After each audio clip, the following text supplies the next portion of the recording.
નમસ્કાર દર્શક મિત્રો, ધ લોકસત્તા શોમાં આપનું સ્વાગત છે। ઉપરાષ્ટ્રપતિ જગદીપ ધનખડે સોમવારે સાંજે અચાનક પોતાના પદ પરથી રાજીનામું આપી દીધું છે। સ્વાસ્થ્ય કારણોસર તેમણે આ રાજીનામું આપ્યું હોવાનું કહેવાય છે। આજે 22 જુલાઈના રોજ રાષ્ટ્રપતિ દ્રૌપદી મુર્મુએ તેમનું રાજીનામું સ્વીકારી લીધું છે। 74 વર્ષીય ધનખડ 2022થી ઉપરાષ્ટ્રપતિનું પદ સંભાળતા હતા। સંસદના ચોમાસુ સત્રના પ્રથમ દિવસે જ ઉપરાષ્ટ્રપતિના રાજીનામાથી ખળભળાટ મચી ગયો હતો। રાષ્ટ્રપતિએ પણ તેમનું રાજીનામું મંજૂર કરી દીધું।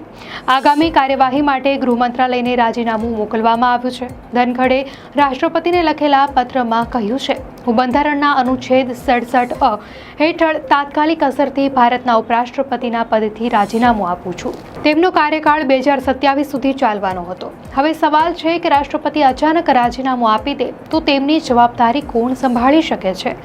ઉપરાષ્ટ્રપતિની ચૂંટણી કેવી રીતે થાય છે? બંધારણમાં આ અંગે કેવી જોગવાઈ છે? ઉપરાષ્ટ્રપતિ બનવા માટે કઈ લાયકાત જોઈએ? ચૂંટણી પંચના નિયમો શું કહે છે? આ તમામ સવાલોના જવાબ વિગતવાર સમજીએ। પ્રથમ જાણીએ કે ભારતનું બંધારણ શું કહે છે। તો ભારતમાં રાષ્ટ્રપતિ પછી ઉપરાષ્ટ્રપતિનું પદ સર્વોચ્ચ બંધારણીય પદ હોય છે। બંધારણ પ્રમાણે ઉપરાષ્ટ્રપતિની ચૂંટણી બંધારણના અનુચ્છેદ 63 થી 71 અને ઉપરાષ્ટ્રપતિ નિયમાવલી 1974 હેઠળ થાય છે। હવે ઉપરાષ્ટ્રપતિનું પદ ખાલી છે, તેથી ચૂંટણી પંચે નવા ઉપરાષ્ટ્રપતિની ચૂંટણીની વ્યવસ્થા કરવાની રહેશે। હવે જાણીએ કે ઉપરાષ્ટ્રપતિની ચૂંટણી કેટલા દિવસોમાં કરાવવાની રહેશે। તો બંધારણ અનુસાર ઉપરાષ્ટ્રપતિનું પદ વહેલી તકે ભરવાનું રહેશે, એટલે કે ચૂંટણી માટે શક્ય એટલી ઝડપથી વ્યવસ્થા કરવી પડશે। બંધારણના અનુચ્છેદ 68ના ખંડ 2 મુજબ ઉપરાષ્ટ્રપતિના નિધન, રાજીનામું કે પદ પરથી હટાવવાનું કારણે અથવા બીજા કોઈ કારણથી સ્થાન ખાલી પડે તો તેને ભરવા માટે ઝડપથી ચૂંટણી કરવાની જોગવાઈ છે। ચૂંટણી પંચની વેબસાઇટ મુજબ સામાન્ય પરિસ્થિતિમાં આગામી ઉપરાષ્ટ્રપતિની ચૂંટણી વર્તમાન ઉપરાષ્ટ્રપતિના કાર્યકાળના સમાપનના 60 દિવસની અંદર કરવાની હોય છે। ઉપરાષ્ટ્રપતિનો કાર્યકાળ ખતમ થાય તે પહેલાં જ ચૂંટણી પ્રક્રિયા પૂરી કરવામાં આવે છે, પરંતુ આ પદ ઉપરાષ્ટ્રપતિના મૃત્યુ, રાજીનામા અથવા પદ પરથી હટાવવાના લીધે કે બીજા કારણથી ખાલી પડે તો તેને ભરવા માટે શક્ય એટલી ઝડપથી ચૂંટણી કરાવવાની વ્યવસ્થા કરવામાં આવે છે। ઉપરાષ્ટ્રપતિની ચૂંટણી કેવી રીતે થાય છે?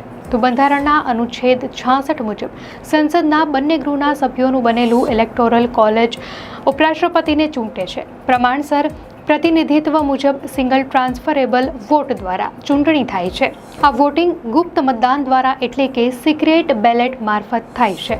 ઉપરાષ્ટ્રપતિ તરીકે ચૂંટાવા કેવી લાયકાત જોઈએ? તો ભારતમાં ઉપરાષ્ટ્રપતિ તરીકે ચૂંટાવા માટે ભારતીય બંધારણ દ્વારા નિર્ધારિત કેટલીક ચોક્કસ લાયકાતો પૂર્ણ કરવી ફરજિયાત છે। આ સૌથી મૂળભૂત અને અનિવાર્ય લાયકાત છે। વ્યક્તિ જન્મથી ભારતીય નાગરિક હોય કે કુદરતીકરણ દ્વારા નાગરિક બન્યો હોય, બંને કિસ્સામાં તે પાત્ર છે। ઉમેદવારે ઓછામાં ઓછા 35 વર્ષની ઉંમર પૂર્ણ કરેલી હોવી જોઈએ। આ એક મહત્વપૂર્ણ લાયકાત છે। તેનો અર્થ એ નથી કે ઉમેદવાર રાજ્યસભાનો સભ્ય હોવો જ જોઈએ, પરંતુ તે રાજ્યસભાના સભ્ય તરીકે ચૂંટાવા માટે જરૂરી તમામ શરતો પૂરી કરતો હોવો જોઈએ। રાજ્યસભાના સભ્ય બનવા માટેની મુખ્ય શરતોમાં સામેલ છે: ઉમેદવાર કેન્દ્ર સરકાર, રાજ્ય સરકાર, કોઈ પણ સ્થાનિક સત્તાધિકારી અથવા કોઈ પણ જાહેર નિગમ હેઠળ કોઈ પણ લાભનું પદ ધરાવતો ન હોવો જોઈએ। આ લાયકાતો સુનિશ્ચિત કરે છે કે ઉપરાષ્ટ્રપતિનું પદ એક જવાબદાર અને ગૌરવપૂર્ણ વ્યક્તિ દ્વારા સંભાળવામાં આવે, જે દેશના બંધારણીય માળખામાં મહત્વપૂર્ણ ભૂમિકા ભજવી શકે। ધનખડની ગેરહાજરીમાં તેમનું કામ કોણ સંભાળશે? તો ભારતના બંધારણ પ્રમાણે ઉપરાષ્ટ્રપતિ હોદ્દાને રૂએ રાજ્યસભાના સભાપતિ હોય છે। બંધારણમાં ઉપરાષ્ટ્રપતિને સંબંધિત માત્ર એક જોગવાઈ છે, જે રાજ્યસભાના સ્પીકરના સ્વરૂપમાં તેમના કાર્ય સાથે જોડાયેલ છે। જો આ પદ ખાલી રહે તો તેમનું કામ રાજ્યસભાના ઉપસભાપતિ અથવા રાજ્યસભાના બીજા કોઈ સ્પીકર દ્વારા કરવામાં આવે છે, જેને ભારતના રાષ્ટ્રપતિ દ્વારા અધિકૃત કરવામાં આવ્યા હોય। ભારતના ઉપરાષ્ટ્રપતિનું પદ દેશનું બીજું સૌથી મોટું બંધારણીય પદ છે, જે રાષ્ટ્રપતિ પછી આવે છે। તેઓ 5 વર્ષનો કાર્યકાળ પૂરો કરે છે। તેમનો કાર્યકાળ પૂરો થયા બાદ પણ જ્યાં સુધી નવા ઉપરાષ્ટ્રપતિ પદભાર ન સંભાળે ત્યાં સુધી જૂના ઉપરાષ્ટ્રપતિ પોતાના હોદ્દા પર રહે છે। જો કે ઉપરાષ્ટ્રપતિ સંસદ કે કોઈ ગૃહ અથવા વિધાનસભાના સભ્ય નથી હોતા।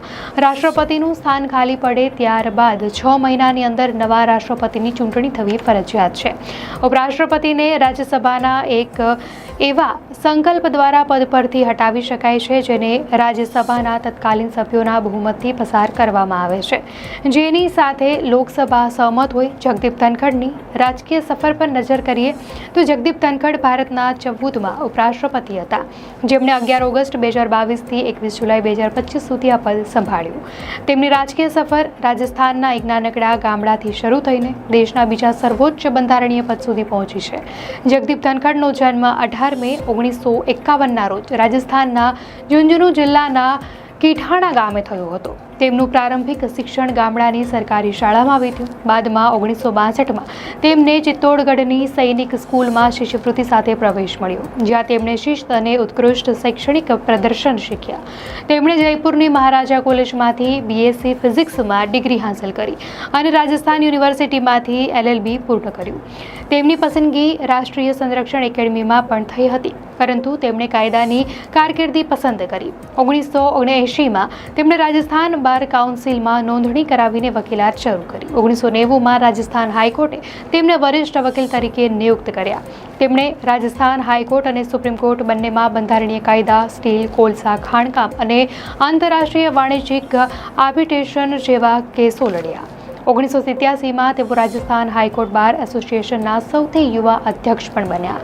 1989માં તેઓ ભાજપના ટેકા સાથે જનતા દળની ટિકિટ પર ઝુંઝુનુ લોકસભા બેઠક પર ચૂંટણી લડ્યા અને જીત્યા પણ. આ સાથે તેમની રાજકીય સફર શરૂ થઈ. 1990-91 દરમિયાન તેઓ કેન્દ્રીય રાજ્યમંત્રી રહ્યા. જનતા દળના વિભાજન બાદ 1991માં ધનખડ કોંગ્રેસમાં જોડાયા અને અજમેરથી કોંગ્રેસની ટિકિટ પર લોકસભાની ચૂંટણી લડ્યા, પરંતુ હારી ગયા. વર્ષ 2003માં ધનખડ ભાજપમાં સામેલ થયા. 1993-98 દરમિયાન તેઓ કિશનગઢ વિધાનસભા બેઠક પર ધારાસભ્ય રહ્યા. લોકસભા અને વિધાનસભામાં પોતાના કાર્યકાળમાં તેઓ ઘણી સંસદીય સમિતિઓના સભ્ય પણ રહ્યા હતા. અને હવે 21 જુલાઈ 2025 જગદીપ ધનખડે આરોગ્ય સંબંધી કારણો અને તબીબી સલાહને પ્રાથમિકતા આપતા પોતાના પદ પરથી રાજીનામું આપ્યું છે.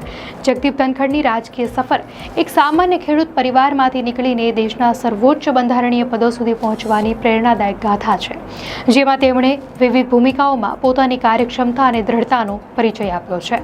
દર્શક મિત્રો, આ વિડીયો જો આપને સારો લાગ્યો હોય તો આપની પ્રતિક્રિયા અમને કોમેન્ટમાં ચોક્કસથી જણાવજો. વિડીયોને લાઇક કરજો અને ચેનલને સબસ્ક્રાઇબ કરજો.